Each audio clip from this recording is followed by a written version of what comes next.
Hello, কি অবস্থা সবার? চলো আজকে আমরা কিছু ইউজফুল ম্যাক্রো তৈরি করি যেগুলো আমরা অ্যাকচুয়ালি রিয়েল লাইফে ইউজ করব। মনে আছে আমরা গত লেসনে আমাদের স্ক্রিপ্ট এডিট করার জন্য কোন হটকিটা অ্যাসাইন করেছিলাম? কন্ট্রোল অল্ট শিফট ই। তো আমরা এটা প্রেস করছি, দেখো আমাদের স্ক্রিপ্ট কিন্তু ওপেন হয়ে গেছে নোটপ্যাড প্লাস প্লাসে। এবার আমরা এটা চাইলে এডিট করতে পারি। প্রথমে চলো আমরা এটা ডিলিট করে দিচ্ছি কারণ আমাদের এই কোডটা লাগতেছে না। ওকে, লেটস গো। উপরেরটুকু আমাদের সবসময় লাগবে। এখন একটা জিনিস ভাবো, তুমি তোমার কম্পিউটারে কোন জিনিসটা সবচেয়ে বেশি করো কিন্তু ওইটা করার জন্য কোনো ইজি ওয়ে নেই। ফর এক্সাম্পল ভলিউম বাড়ানো কমানো। ভলিউম বাড়ানো কমানোর জন্য অনেকের কিবোর্ডে ডেডিকেটেড বাটন থাকে, কিন্তু ওইটা আবার FN বাটন প্রেস করে ধরে রাখতে হয়, তারপর প্রেস করতে হয়, অথবা ওই যে ওইখানে যাও, উপরে যাও, ওইখানে ক্লিক করো, দেন কমাও বাড়াও, হোপফুলি হোয়াট এভার। বাট এইটার জন্য ডোন্ট ইউ থিঙ্ক একটা ইজি ডেডিকেটেড বাটন থাকা উচিত? লাইক ফোনেও আছে, ওয়াই নট ইন পিসি? তোমার কিবোর্ডে হয়তো লাইক 104টা বাটন আছে, বাট ভলিউম বাড়ানো কমানোর জন্য কোনো ডেডিকেটেড বাটন নাই। So let's fix that. তার জন্য তোমাকে আগে ডিসাইড করতে হবে তুমি কোন বাটনগুলো দিয়ে ভলিউম কন্ট্রোল করতে যাচ্ছ। রিমেম্বার দ্যাট তুমি যেই বাটনগুলো অ্যাসাইন করে দিচ্ছ ওই বাটনগুলোর নর্মাল ফাংশনালিটি আর থাকবে না। অর্থাৎ তুমি যদি ডি প্রেস করে ভলিউম বাড়াতে চাও, দেন ডি প্রেস করলে প্রত্যেকবার ভলিউমই বাড়বে, ডি আর প্রেস হবে না। তার জন্য একটা ওয়ার্ক অ্যারাউন্ড লিখতে হবে, সেটাও আমরা দেখব।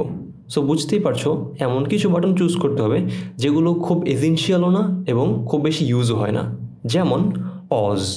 তাহলে আমি লিখছি পজ, দেন সেন্ড কোটেশনের ভিতর ভলিউম আন্ডারস্কোর আপ। ওকে, দেন কোটেশন ক্লোজ।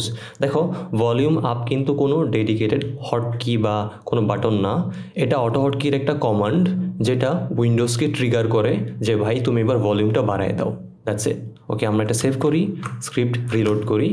এবার দেখো আমি যদি পজ প্রেস করি তাহলে কিন্তু আমার ভলিউমটা বাড়বে। ওয়েল, ছোট্ট একটা প্রবলেম হলো আমার কিবোর্ডে পজ ব্রেক বাটনই নাই। তোমরা যারা ফুল সাইজ কিবোর্ড ব্যবহার করো তাদের জন্যই আমি অ্যাকচুয়ালি স্ক্রিপ্টটা লিখেছি। আমাকে যেটা করতে হবে, আরও একটা হটকি এখানে অ্যাসাইন করতে হবে। অর্থাৎ আমি চাই পজ প্রেস করলেও ভলিউম বাড়ুক, প্লাস আরও অন্য একটি বাটন প্রেস করলেও ভলিউম বাড়ুক। এটা করার উপায়টাও খুবই সিম্পল। তুমি সিম্পলি হটকিটা ডিফাইন করার আগে আরেকটি হটকি লাগলে ওইটাও ডিফাইন করে দিবে। ফর এক্সাম্পল আমি লিখে দিচ্ছি যে পেজ ডাউন। পেজ ডাউন করলে আমার ভলিউম আপ হবে। পেজ ডাউন লিখার it's not like page down এরকম কিছু, নো, ইটস অ্যাকচুয়ালি PGDN। ওকে, এটা হলো অটো হটকিতে পেজ ডাউন লিখার ওয়ে। তো চলো আমরা সেভ করে স্ক্রিপ্টটা রিলোড করি। এবার যদি আমি পেজ ডাউন প্রেস করি, দেখো আমার কিন্তু ভলিউম আপ হচ্ছে। See, beautiful. একইভাবে আমরা ভলিউম ডাউনের জন্য একটা স্ক্রিপ্ট লিখে ফেলি, PG আপ এবং স্ক্রল লক। এটা করলে সেন্ড ভলিউম ডাউন। দেয়ার, সেভ, রিলোড। এবার যদি আমি কিবোর্ডে পেজ আপ প্রেস করি তাহলে দেখো আমার ভলিউমটা কিন্তু কমছে। সিমিলারলি পেজ ডাউন প্রেস করলে ভলিউমটা বাড়ছে। তবে একটা জিনিস দেখো, এটা কিন্তু খুবই স্লোলি কমছে বাড়ছে, মানে একবার প্রেস করলে উইন্ডোজে বাই ডিফল্ট 2 লেভেল করে ভলিউম বাড়ে। আই থিঙ্ক পার্সোনালি আমার জন্য এটা খুবই কম হয়ে যায়, তাই আমি চাই যে এটা 2বার প্রেস হোক। So how do we do that? তার জন্য সিম্পলি আমাদের বাটনের পাশে নাম্বারটা লিখলেই হবে। যেমন আমাদের বাই ডিফল্ট একবার হয়, কিন্তু আমরা চাচ্ছি 2বার হতে, তার জন্য আমরা লিখব 2। সেম এখানেও 2 স্পেস দিয়ে 2, দ্যাটস ইট। Save, reload. এবার দেখো আমরা যদি পেজ ডাউন প্রেস করি, দেখো 46, 50, 54, সো 4বার করে বাড়ছে। ওকে, কারণ আমাদের বাটনটা 2বার করে প্রেস হচ্ছে। তারপর আমার ফেভারিট একটা হটকি হলো F7 প্রেস করে পজ করা। অর্থাৎ আমি একটা ইউটিউবে ভিডিও দেখছি, গান শুনছি, আমি F7 প্রেস করলে সেটা পজ হয়ে যাবে, আবার F7 প্রেস করলে প্লে হতে থাকবে। সো আমি লিখে ফেলি F7 send media underscore play underscore pause. Okay, control save, control alt shift Q, reload. এবার আমি যদি F7 প্রেস করি, ভিডিওটা প্লে করা শুরু হয়ে গিয়েছে। ওকে, এবং পজ হয়ে গিয়েছে। এখন দেখো আমাদের কিন্তু page down, pause, page up, scroll lock, F7 এই প্রত্যেকটা বাটনে কিন্তু লাইক ডেড। এগুলো ডিফাইন করা যেগুলো হয়েছে, আমরা যেগুলো ডিফাইন করেছি, এই অ্যাকশনগুলো ছাড়া কিন্তু এই বাটনগুলো আর ইউজ করা যাবে না। সো হাউ ডু উই, এটার ওয়ার্ক অ্যারাউন্ডটা কি? খুবই simple actually and kind of ingenious. You just do this, control pg down, send pg down. Okay, that's it, simple as that. তুমি control page down click করে page down press করবে। Notice that page down, pause, scroll lock, F7 এই প্রত্যেকটা বাটনে কিন্তু খুব বেশি একটা বাই ডিফল্ট ইউজ হয় না, সো আমি ওই চিন্তা ভাবনা করে এগুলো চুজ করেছি। তাই যদি মাঝে মাঝে কখনো লাগে আমরা কন্ট্রোল পেজ ডাউন ক্লিক করে পেজ ডাউন প্রেস করতে পারবো। সিমিলারলি পেজ আপ এবং F7 এর জন্য আমি এটা লিখে ফেলি, duplicate. By the way control D press করলে নোটপ্যাডে তুমি, নোটপ্যাডে না বেশিরভাগ কোড এডিটরে তুমি লাইন ডুপ্লিকেট করতে পারবে। ওকে, page up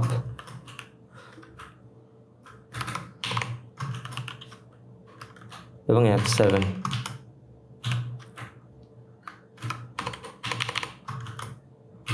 control save reload. দেয়ার। এবার আমি যদি page up page down press করি আমার ভলিউম বাটন ঠিকই প্রেস হচ্ছে, কিন্তু আমি যদি কন্ট্রোল ধরে পেজ আপ ডাউন প্রেস করি তাহলে কিন্তু আমার নর্মাল পেজ আপ ডাউনের ফাংশনালিটি ফিরে পাবো। এবার আমি আরও কিছু ইউজফুল ম্যাক্রো লিখে ফেলছি। যেমন আমার কিবোর্ডে এন্ড বাটন নাই, এর বদলে ইনসার্ট বাটন দিয়ে রাখছি ফর সাম রিজন, আমি রিভিউতে বলেছিলাম। সো আই হোপ তুমি বুঝতেই পারছো কীভাবে আমরা ইনসার্ট বাটনটিকে এন্ড বাটনে কনভার্ট করব। সিম্পল আমি লিখে দিচ্ছি insert send end, save reload. এবার আমি যদি ইনসার্ট প্রেস করি দেখো এন্ডের কাজ করছে। ওকে, এবার আমি চাই শিফট ধরে ইনসার্ট প্রেস করলে যেন শিফট এন্ডের কাজও হয়। সো আমি লিখে ফেলছি প্লাস মানে হলো শিফট, ইনসার্ট সেন্ড, প্লাস মানে হলো শিফট এন্ড, সেভ রিলোড। এবার দেখো আমি যদি শিফট ধরে ইনসার্ট প্রেস করি তাহলে কিন্তু আমার শিফট ধরে এন্ডের ফাংশনালিটিটাও পেয়ে যাচ্ছি। সিমিলারলি কন্ট্রোল এন্ড ডুপ্লিকেট করে নিচ্ছি, জাস্ট এখানে কন্ট্রোল দিয়ে দিচ্ছি, কন্ট্রোল ইনসার্ট হলে আমার কন্ট্রোল এন্ড হবে, সেভ রিলোড। এবার আমরা ইনসার্টের নর্মাল ফাংশনালিটি ফিরে আনবো। তার জন্য আমি চাই যে কন্ট্রোল শিফট ইনসার্ট প্রেস করলে ইনসার্ট প্রেস হোক, control shift insert send insert, that's it. দেখো আমি যদি কন্ট্রোল শিফট ইনসার্ট প্রেস করি তাহলে কিন্তু আমার ইনসার্ট প্রেস হচ্ছে, আর নর্মালি প্রেস করলে এন্ডের কাজ করছে। এবার চলো আমরা ইউজফুল কিছু ম্যাক্রোর আরও কিছু উদাহরণ দেখাচ্ছি। Alt shift two send text @gmail.com, তারপর আমার নিজস্ব ইমেল অল্ট শিফট 3 অ্যাসাইন করছি আমি, send text. Okay, that's it. এটা হলো আমার নিজস্ব পার্সোনাল মেইল। এখন আমি যদি অল্ট শিফট 3 প্রেস করি পুরো মেইলটা কিন্তু লেখা হয়ে যাচ্ছে। তারপর দেখো আরেকটা ইউজফুল ম্যাক্রো, যেমন আমি যদি চাই যে ভাই আমি এই লাইনটা পুরোটা ডিলিট করব, হোয়াট ডু ডু, এন্ডে গিয়ে দেন ধরে রাখি ব্যাকস্পেস, আচ্ছা ডিলিট হয়। অথবা তুমি যেটা করতে পারো শেষে গিয়ে শিফট ধরে হোম প্রেস করতে পারো, তখন পুরোটাই কিন্তু সিলেক্ট হয়ে যাচ্ছে। তাই আমরা এটার জন্য একটা ম্যাক্রো লিখে ফেলি। তো আমি চাই যে অল্ট শিফট ই প্রেস করলে যেন এই কাজটা হয়। ওকে, এগেন নিচে চলে আসলাম কারণ আমাদের কয়েকটি কি একসাথে অ্যাসাইন করতে হবে। সো সেন্ড, প্রথমেই রিমেম্বার এন্ড প্রেস করব, এরপর সেন্ড শিফট হোম প্রেস করব, দ্যাটস ইট। ওকে, ক্লোজ করে দিলাম। এবার যদি আমি দেখো এখানে এসে অল্ট শিফট ই প্রেস করি আমার কিন্তু পুরো লাইনটা সিলেক্ট হয়ে যাচ্ছে। এটা যে কোনো লাইনের জন্যই, যে কোনো টেক্সটে যে কোনো জায়গায় তুমি এটা ব্যবহার করতে পারবে। এখন দেখো এখানে আমি অল্ট শিফট ই অ্যাসাইন করেছি, কিন্তু দেখো কিবোর্ডে কিন্তু অল্ট বাটন ইউজুয়ালি দুইটাই থাকে, লেফটে একটা রাইটে একটা। আমি চাই শুধুমাত্র left alt shift E press করলে যেন এই কাজটা হয়। তার জন্য কি করতে হবে, তার জন্য আমাদের অল্ট বাটনের আগে এই যে এই চিহ্নটা দিতে হবে। এটা হলো লেফট, এটা হলো রাইট। সেম যদি শিফটের জন্য চাই সেম কাহিনী, এখানেও সেম, এই চিহ্নটা অ্যাসাইন করে দিলেই বলে দিবে যে ভাইয়া তুমি রাইটেরটা কাজ করো অথবা লেফটেরটা কাজ করো। সো আমি লেফটেরটা অ্যাসাইন করে দিচ্ছি। এবার আমরা লিখবো এমন একটা হটকি যেটা আমি আমার লাইফে বাই ফার সবচেয়ে বেশি ইউজ করেছি, like I mean really by far. কেন, এটা আমি লিখলেই বুঝতে পারবে। Alt K send backspace, got it? দেখো ব্যাক স্পেস বাটনটা কিন্তু মোটামুটি অনেকটাই দূরে, আমার হাত অনেক বড়, but still I think backspace বাটনটা অনেক বেশি ইউজ করতে হয়, তো তাই এত দূরে যাওয়াটা মানে ওয়েস্ট অফ এনার্জি। কিন্তু দেখো অল্ট কে প্রেস করা কিন্তু খুবই ইজি, লাইক খুবই ইজি। আঙুলটা অলরেডি অল্টের উপর থাকে, you just press K, see back স্পেসের কাজ করছে। তোমার অল্ট কে ইউজ করতে হবে এমন কোনো কথা নাই, তোমার যেই বাটনটা ইজি মনে হয় সেটাই ইউজ করো। ওকে, অ্যাগেন আমি অন্য কিছু অ্যাসাইন করে দিচ্ছি, যেমন অল্ট কে এর পাশাপাশি কন্ট্রোল অল্ট কে দিলে যাতে কন্ট্রোল ব্যাক স্পেসের কাজ করে।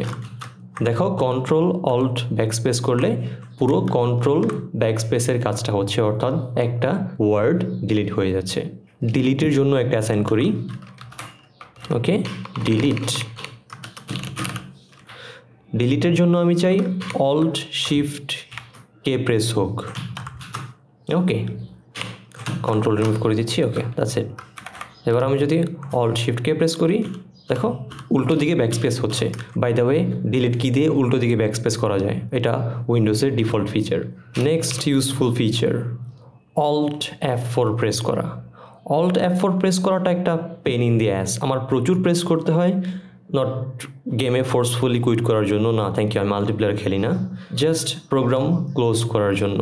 তো সামথিং ইজি একটা ভাবতে হবে কি করা যায়, যেমন what if alt shift F press করে আমি অল্ট F4 প্রেস করি, কারণ দেখো alt shift F accidentally press করার চান্স কিন্তু খুবই কম, আবার প্রেস করতে কিন্তু খুবই সহজ।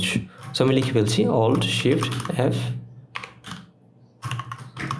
Send alt F4, that's it. এবার আমি যদি অল্ট শিফট F প্রেস করি, আমার কিন্তু অল্ট F4 প্রেস হবে, সি বিউটিফুল। আই হোপ এতটুকু এই লেসনের জন্য এনাফ। আমরা নেক্সট লেসনে আরও অ্যাডভান্স জিনিসপত্র দেখব এবং আমরা মডিফায়ার বাটন নিয়ে আলোচনা করব এবং কিভাবে তোমার কিবোর্ডের যে কোনো বাটনকে একটি মডিফায়ারে রূপান্তর করতে হয় সেই প্রসেসটাও দেখব। That's it for today, by.